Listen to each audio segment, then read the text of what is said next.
Hola, bienvenidos a Contrapunto, un espacio en donde nos permitimos pensar fuera de la caja para mejorar nuestra comprensión de lo económico y lo financiero. Yo voy a hablar de un tema eh, de bastante coyuntura bueno, el episodio se llama La caída del excepcionalismo a Estados Unidos y como pregunta el inicio del excepcionalismo a Europa. ¿Y a qué me refiero con esto? ¿No? La narrativa del último año, ¿no? Del 2024, era consistente en que Estados Unidos era excepcional en temas económicos, ¿no? Es decir, era lo que se diferenciaba o se diferenciaba de manera importante de sus contrapartes desarrolladas. Déjenme y les pongo un par de ejemplos para que vean a qué me refiero. Vemos este par de ejemplos aquí. ¿No? En donde del lado izquierdo tienes temas de consumo, del lado derecho tienes temas de... No, del lado izquierdo tienes temas de GDP, del lado izquierdo tienes temas de consumo, GDP, ¿no? Aquí vemos GDP aquí. Y vemos cómo Estados Unidos, que es la línea negra, en temas de GDP, pues crecía, y no solo crecía, sino que se aceleraba, ¿no? Crecía más que la mayoría de sus pares. Aquí vemos Australia, Canadá, Inglaterra, la Eurozona, Japón, Alemania, todos, bueno, estos últimos dos cayendo, ¿no? Vemos hacia abajo, y luego vemos estos bastante estables, ¿no? Pero prácticamente creciendo la mitad de lo que crecía Estados Unidos. Estados Unidos era excepcional en relación a sus pares. O había mostrado este excepcionalismo, por lo menos todo el año pasado. ¿No? Vemos aquí enero del 2024. Prácticamente todo el año pasado Estados Unidos se distanció en temas de crecimiento y en temas de consumo respecto a sus otros pares también, ¿no? Vemos que igual y Canadá ahí le está echando ganitas, pero pues en realidad Estados Unidos está consumiendo más.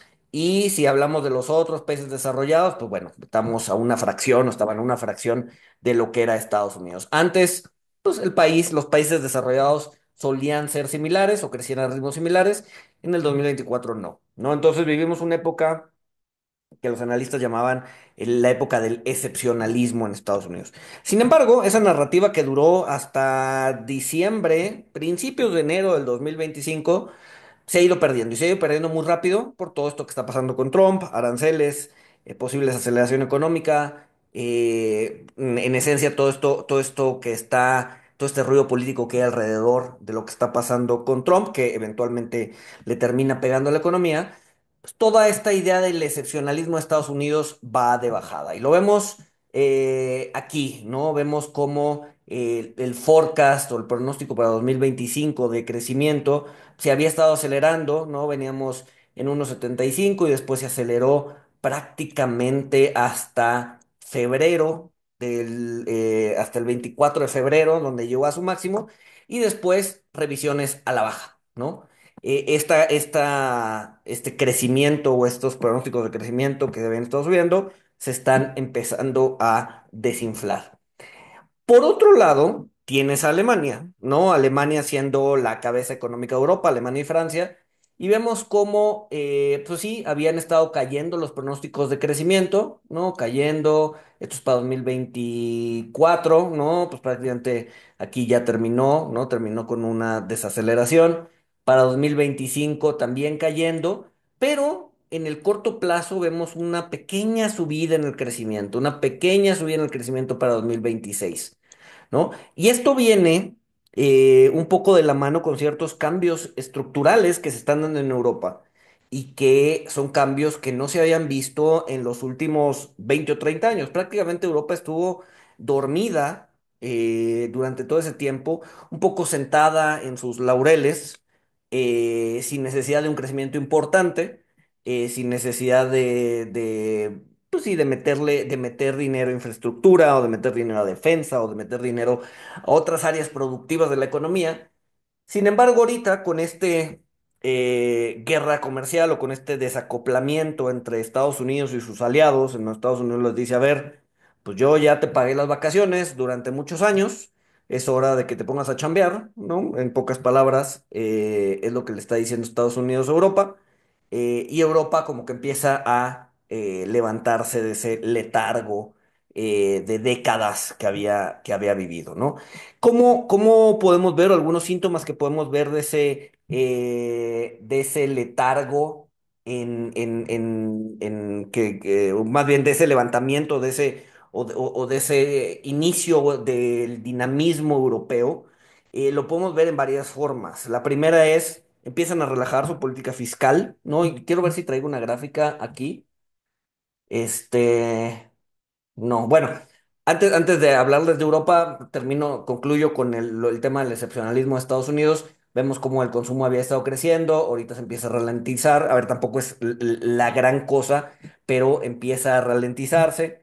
Después tenemos que igual y el déficit en Estados Unidos, pues a ver, había estado cayendo mucho o había estado haciendo un déficit muy grande, se empieza a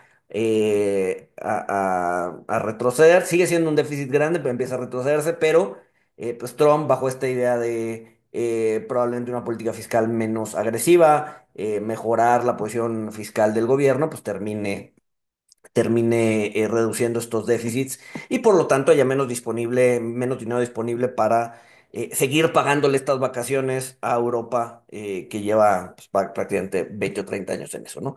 Entonces, bueno, no, quiero ver qué es esto. Ok, no importa. Ahorita voy a eso. Política fiscal. A ver, entonces, ¿qué síntomas podemos estar viendo en Europa respecto a ese salida del letargo que habían estado, en las que había entrado Europa los últimas décadas? La primera es, como decía, política fiscal relajada. Eh, Alemania venía de la posguerra, desde la Segunda Guerra Mundial, venía con métricas de endeudamiento y de política fiscal muy apretadas, prácticamente no querían endeudarse.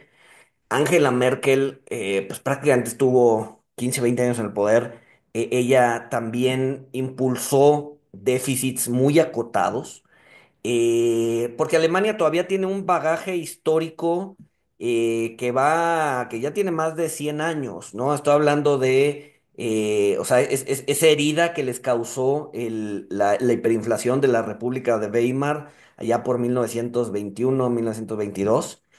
Sigue siendo vigente a pesar de que las generaciones actuales no les tocó vivir, pero sigue siendo una herida o una cicatriz vigente en la historia alemana. Y por lo tanto el tema del endeudamiento, el tema de la política fiscal siempre ha sido pues medio un tema tabú en ese país. Sobre todo después de la Segunda Guerra Mundial, ¿no? En donde dijeron, a ver, ya la pasamos muy mal después de la Primera Guerra Mundial, tenemos que hacer bien las cosas después de la Segunda Guerra Mundial, y pues han mantenido esta disciplina fiscal durante décadas. Esa política empieza a relajarse, ¿no? Entonces ese es el primer cambio estructural que estamos viendo en Europa, ¿no? Se están volando los déficits, se están pidiendo permiso para volarse los déficits, no solo en defensa, sino también en infraestructura. Para que se den una idea, el paquete de infraestructura que está pasando Alemania, que son cerca de 500.000 millones de euros, podría implicar, si se da digamos que y se despliega de manera correcta, podría implicar un aumento, un boost al PIB alemán de cerca del 1% anual durante los próximos 10 años. Estás hablando que en los siguientes 10 años el PIB podría crecer 10% más que lo que crecería hoy sin ese paquete de infraestructura. Y como ya vimos, hoy no está creciendo nada, ¿no? Entonces, al menos con ese paquete de infraestructura podrías asegurar que Alemania va a crecer al menos un 1% del PIB de aquí en adelante.